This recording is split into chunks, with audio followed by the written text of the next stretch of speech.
Well, VFR into IMC stands for Flying under Visual Flight Rules into Instrument Meteorological Conditions. Studies say that up to 16% of all accidents in general aviation are weather-related, and this category has the largest number of fatalities.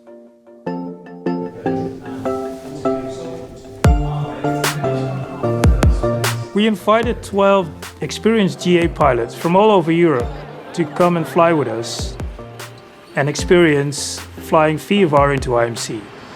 Ja, ich weiß, ich mache das immer an und aus, damit ich hier. And we tested their limits in a flight simulation training device. Weather-related accidents include flying into thunderstorms, flying into turbulence, or flying into IMC. But more than half of these include the pilot attempt to fly VFR into IMC. And it was getting like more and more dusk and not very nice weather. First of all, it was a big air show. It was a military base, and it didn't seem like they wanted us to stay. I mean, they were keen on closing down the air show, so there wasn't really any offer about staying. And it was Sunday. We were going to work the next morning. The meteorologist had said that it's okay, you can fly 1,500 feet. I wouldn't say that we were pressured to go, but we felt like a pressure that there was no option of staying. The moment you enter into IMC, you're in the danger zone. You now need to trust your instruments, not your instincts. You risk experiencing spatial disorientation. We got the Isle of Wight near us, which is a little island off the bottom of England. And it was a circular route, so it was quite a nice route to go down between two airspaces of Southampton and Bournemouth. It was a beautiful day, and the forecast for that day? Was good, was good and clear. I'm very much a pilot that looks at the weather, and if the weather's variable, I just don't get involved. I will not go flying. The forecast was going to be brilliant for what we needed to do. So I didn't have a concern about it because it seemed to just be static on the back of the island. And it felt like just seconds later, and suddenly we're in the cloud. I can feel the fear now of being blind, absolutely blind. And I can remember saying, we're in a really bad situation. I can't fly in cloud. The only person that's going to get us out of this is me. And then it was a case of trying to make a decision about where to go, what to do. I wasn't confident to just stay in the cloud. I didn't want to be in the cloud, obviously. In my head, I had two choices. I could either come back to Bembridge and land, but to me, that was heading towards the ground. And the one thing I didn't want to do was be on the ground, uncontrolled, headed towards the ground. I remembered what the cloud had looked like, and I knew I could, there was blue sky above the cloud, and my next thought was, we'll climb. I just wanted to get out of the cloud. And we were up and out in probably seconds. But that feeling of coming out of the cloud. And I can feel it now. It makes my hair stand on end and my stomach churn. That feeling of uncontrolled, of remembering everything my instructor told me about how quickly people get into trouble. I looked around to see what I did have, and the cloud had started to come across the island, so Bembridge would have been a mistake, no question. And then the next thing was to speak to air traffic and to tell them. And I didn't make a big thing of that. I literally just said, I won't be reporting at, I think the Needles was my next reporting point. I said, I've experienced some IFR conditions. I am only visual flights, so I'm going to turn around and I'm going to return and do a return route the way I've come.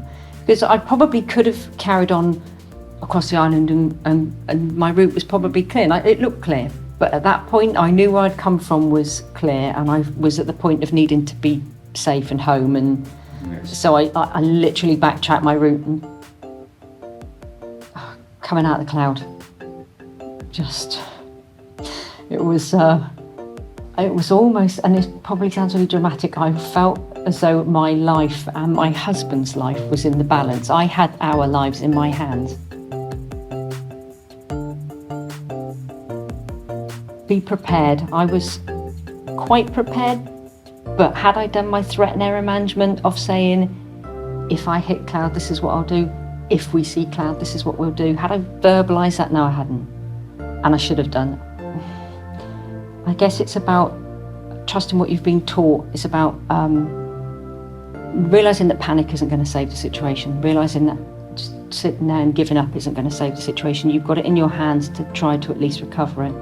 And to trust that you've got instruments, and absolutely trust your instruments. Don't bother looking out the window and thinking we're going somewhere.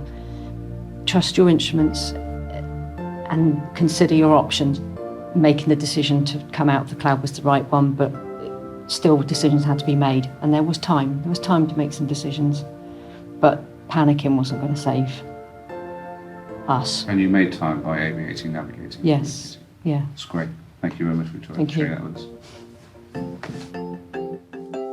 We gave all the pilots the same mission, fly from A to B, generally along the same route, and then along the way we exposed them to gradually worsening weather conditions.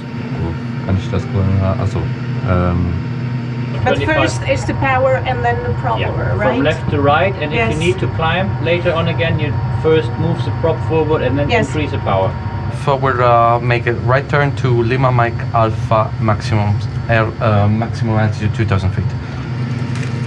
70 knots, rotate, and here we go.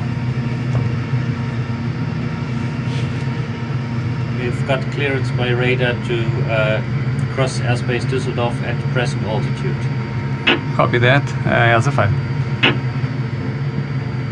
When you fly VFR, you rely on your visual senses, right?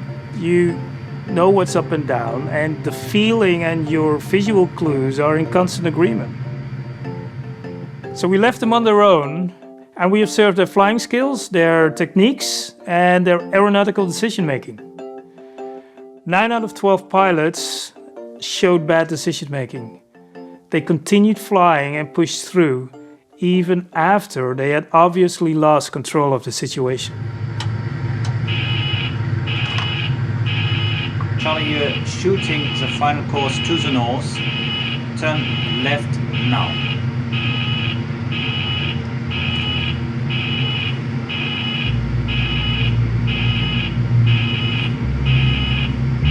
Three of the 9 pilots crashed, and in real life they would have been killed.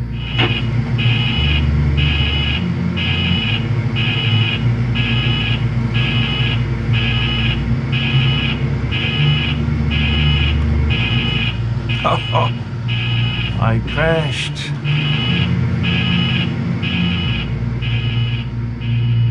So 5, maintain present heading, approaching center line from the north. Decrease rate of descent, maximum 500 feet. The rest were lucky. You picked up ice while you was continuously in IMC at 4 degrees centigrade. Wow. Okay. Why did you do that? Why? Why did you fly in IMC all the time? Because I felt comfortable. So you had never terrain clearance, you accepted to fly in IMC already over in the approach to Dortmund. I sent you over to Tower, you never committed yourself and said, okay, I'm in IMC, I need assistance, nothing. If you're a VFR pilot, you're not qualified to do so. I must say, actually, I just put you in between 2 layers, and then I was expecting that you ask for assistance by radar for top-down approach, whatever. The only thing you did is you just continued and felt fully comfortable, and then we gave you some icing as well. As you have entered via November, you just went down. Look here, this is the height over terrain. You just had 900 feet. We want to help pilots make the right decision, so they can fly another day. And sometimes it means turning around, do the 180. Sometimes it means deciding not to fly. But whatever you do, fly your best, and together we become better aviators.